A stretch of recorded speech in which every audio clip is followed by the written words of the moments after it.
नमस्कार, मैं हूं करमवीर और आप देख रहे हैं फॉलो अप। भारत में इन दिनों 5 राज्यों के विधानसभा चुनावों का आखिरी दौर चल रहा है, तो वहीं दूसरी ओर शादियों का भी दौर शुरू हो चुका है। दोनों में ही कुछ बातें कॉमन है, जैसे रुपए का दिल खोलकर खर्चा, दहेज के ऑफर की तरह 400 से लेकर 450 तक में सिलेंडर से लेकर तमाम वादों की रेवड़ियाँ, जात पात और धूम धड़ाका, ये सारी बातें शादी और चुनाव में तकरीबन एक जैसी दिखती है। कल की सुबह राजस्थान विधानसभा चुनाव के मतदान का दिन होगा। राज्य के 5,29,31,152 वोटर्स 1,875 उम्मीदवारों के भाग्य का फैसला करेंगे। मुख्य मुकाबला सत्ताधारी कांग्रेस और भाजपा के बीच है, लेकिन हनुमान बेनीवाल की पार्टी चंद्रशेखर आजाद के साथ गठबंधन कर लड़ाई को त्रिकोणीय बनाने में जुटी है। अगर बात शादियों से शुरू करें तो देश के विभिन्न शहरों से मिले आंकड़ों के मुताबिक अगले कुछ दिनों के दौरान कम से कम 38 लाख शादियां होंगी और इन पर कम से कम 4.74 लाख करोड़ रुपए खर्च होंगे। व्यापारियों के एक राष्ट्रीय संगठन ने यह आंकड़ा जारी किया है। इनमें 50,000 ऐसी शादियां भी हैं जिनमें हर शादी का खर्चा 1 करोड़ से ज़्यादा होगा। इसके अलावा 7 लाख शादियों का खर्च 3-3 लाख से कम रहेगा, जबकि अन्य 50,000 शादियों में 50-50 लाख रुपए खर्च होंगे। अब अगर वापस राजस्थान चुनाव पर चलें तो राज्य के 30 सालों के इतिहास के सहारे भाजपा सत्ता पलटने की कोशिश में जुटी है, तो वहीं कांग्रेस को गहलोत की गारंटी से रिवाज बदलने की उम्मीद है। चुनाव में मुख्य मुद्दा पेपर लीक, भ्रष्टाचार और विकास रहा है। देश के बाकी राज्यों से राजस्थान कई मामलों में बिल्कुल अलग है। आज हम आपको राजस्थान के सियासी सफर के कुछ ऐसे रोचक पहलुओं से रूबरू कराएंगे जिनके बारे में शायद आपको कम ही जानकारी हो। क्षेत्रफल के मामले में राजस्थान देश का सबसे बड़ा राज्य है। पिछले 33 सालों में राजस्थान में केवल 3 मुख्यमंत्री हुए और पिछले 50 सालों में महज 6 मुख्यमंत्री। 6 मुख्यमंत्रियों में से एक की गिनती नहीं की गई है, क्योंकि उनका कार्यकाल महज 15 दिनों का रहा था। राजस्थान में कई बार खंडित जनादेश मिला, लेकिन चुनाव में जिस भी पार्टी को सबसे ज़्यादा सीटें मिली वो बहुमत जुटाने में कामयाब रही।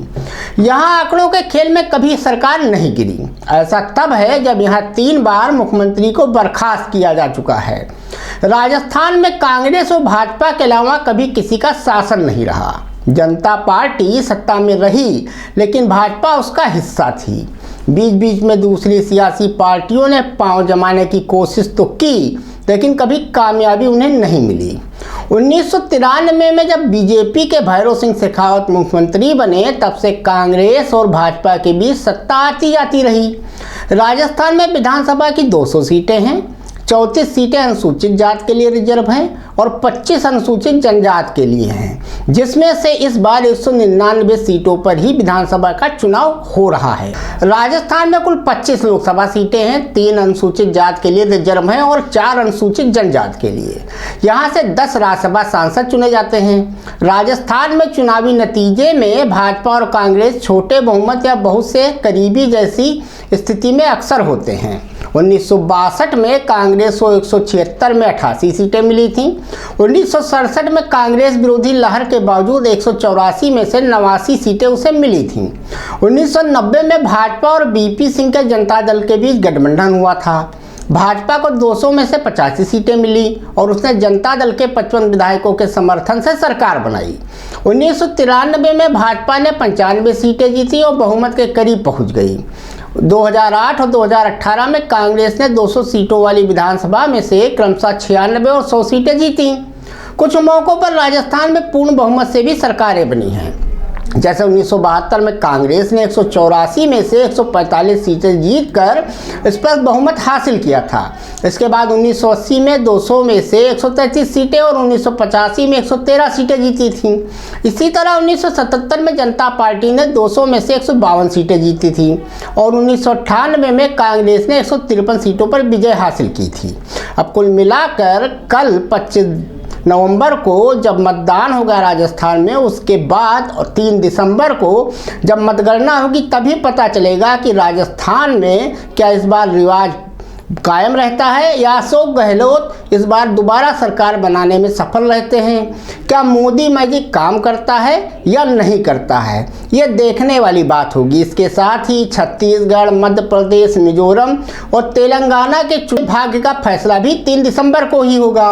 कुल मिलाकर ये कहा जा सकता है कि 3 दिसंबर की तारीख मोदी लहर के लिए बहुत ही महत्वपूर्ण साबित होगी।